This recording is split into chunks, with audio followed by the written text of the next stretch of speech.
Bottom line up front is in order for a sprinter to run faster, they must produce more force in a shorter time period.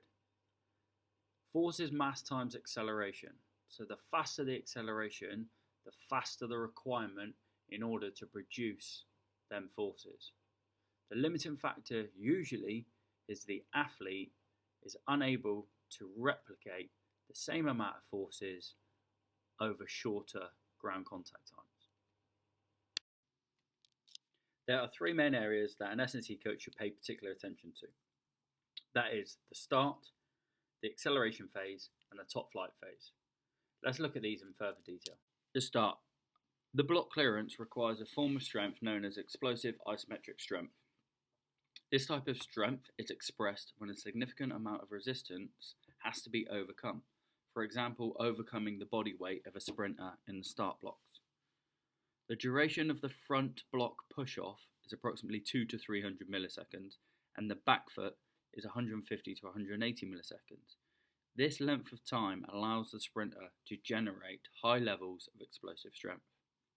The ground contact time of the first two strides are in the region of 120 to 200 milliseconds. There is a definite stretch shortening cycle action during this phase, but it is dominated by muscle contractions. The prime movers are the hip and knee extensors, with the ankle extensors allowing the transfer of forces. Explosive strength involving a slow stretch shortening cycle can be developed using exercises that require a large amount of knee flexion. The acceleration phase. The acceleration phase commences after the first two strides of the 100-metre sprint. This phase starts around 10 metres and ends at approximately 50 metres. Ground contact times fall in the range of 70 to 110 milliseconds. Such low ground contact times are far too short for the athlete to apply maximal or near maximal explosive strength. The stretch shortening cycle during this phase is so fast that the kinds of speeds needed for applying forces require the activation of elastic tissue within the muscle and the greater use of tendons such as the Achilles and the IT band. Undoubtedly, this type of strength is a defining quality of the fastest 100-metre sprinters. The top flight phase, or the maximal speed phase, of the 100-metre sprint is reached typically around 50 to 70 metres. However, this can last until the 90-metre mark.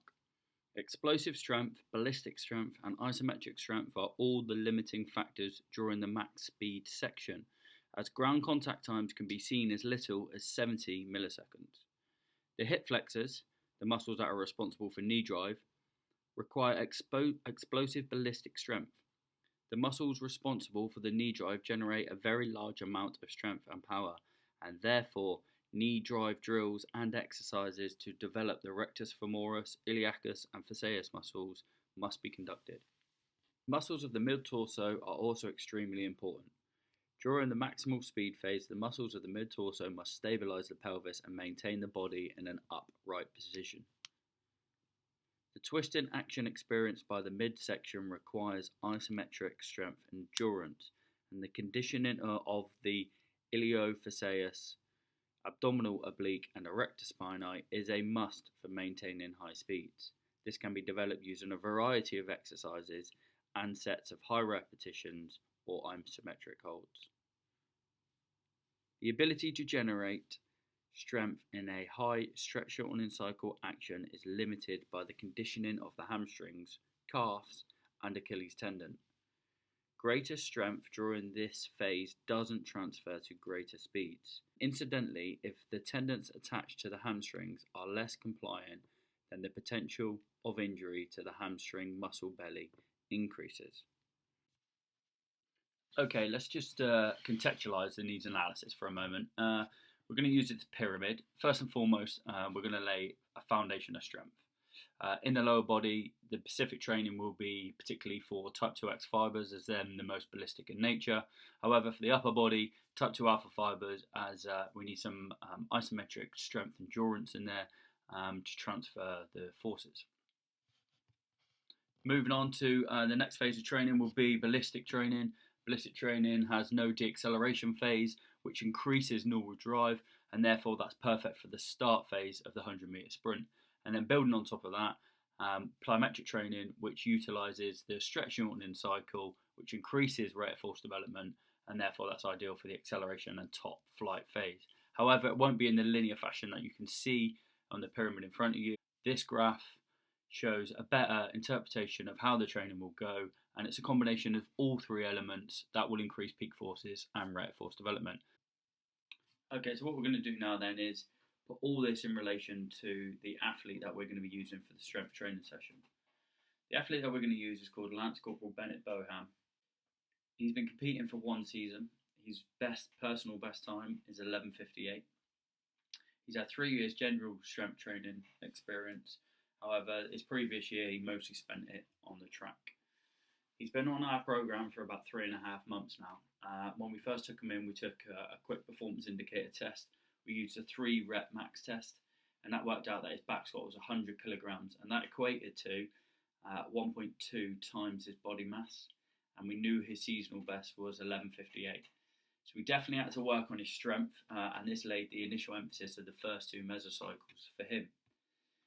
We were fortunate enough to have 3 sessions a week and only 1 track session a week. So actually we could really home in on his bilateral strength. We've just finished that now in December, and we got him up to 1.7, which was, so he's back squatting 140 kilograms, up to 1.7 times body mass. So that set us now for mesocycle 3 and 4, where our emphasis now will be on building unilateral strength and unilateral power, as this has a far better crossover to sprint performance. Warm-up will take about 10 to 15 minutes. It will start off with a generic all-round body warm-up, and then we go into dynamic specific warm-up.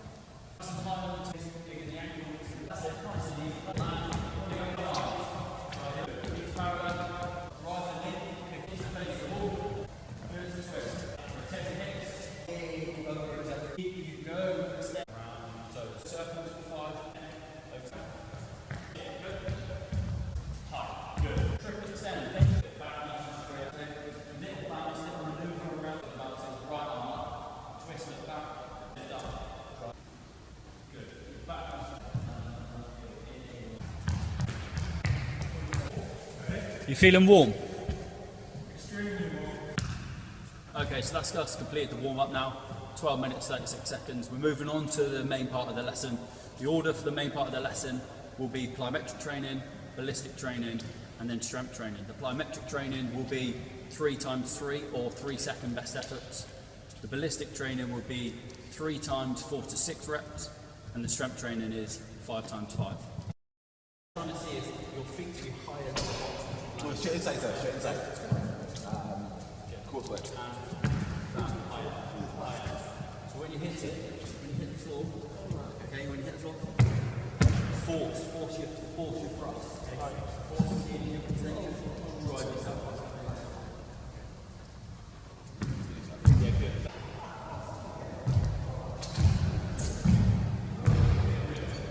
Now just make the contact slightly less time. So you land in the stick, and then land and go. What you need is to take a second.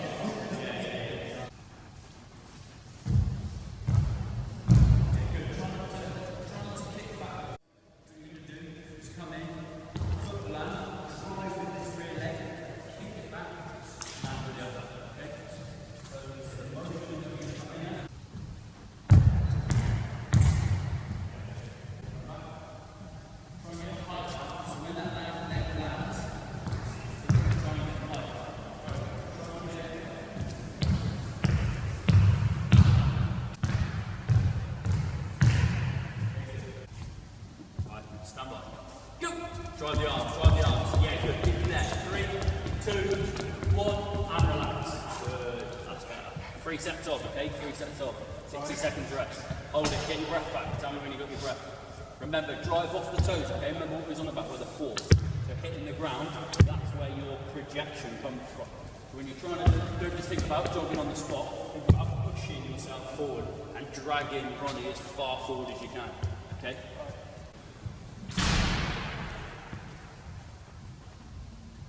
Step forward with the left foot a little bit. Step forward, left foot a little bit more. Left foot more. Yeah, good. Now drop. Good. And again. Now stop there. Just dress back a little bit with that. Good there, hold it. Right, okay, all the weight in that front left foot. Good. Drive. Yeah, that's the one. And again. And again. And again. Yeah, good. To the knee, to line with the knee, and then explosively triple extend, okay? So the knee, ankle, and hip joint extend, triple extend, upwards, drive up, and have a shrug at the top of it. So drive up, and have a shrug, okay? Ankle flexion, good, all triple extension. Drive up, stand up. Yeah, good. Step down. What I'm going to do, we're going to lie the box, okay, slightly, place your foot onto there. So what this will give us is a little bit more knee flexion, get to a better angle. The only thing you've got to make sure that you don't do is sit into the hips, don't sit into the groin, okay? So when you've got the bar in place up, you'll want to sit into it to lift yourself up, don't do that. Okay, place your foot onto the bar, drive up with the leg, okay, all in the leg, drive up, keep the posture in upright position, and make sure you keep your hip extension here, okay? So keep the hips open, stand straight up, do not sit into the hips. How does that feel there? Yeah? Nice control, push your bum back. And steady there. You're going too low, so just go, keep it against you, keep it against you. Place it down. What's happening there is you're squatting down with it. So as you would for a normal deadlift, you're squatting down. I'm trying to Romanian deadlift, so I'm trying to keep your legs straighter. Okay, so don't hyperextend your legs. So relax. So don't hyperextend your legs, which is that. Put your leg into a slight bend, hold that position there. So all we're trying to do is engage the hamstrings. So you stay in that high position, you lower it down, you hip hinge. So look, my hip moves, my hip moves, then I lift it back up when I'm uncomfortable.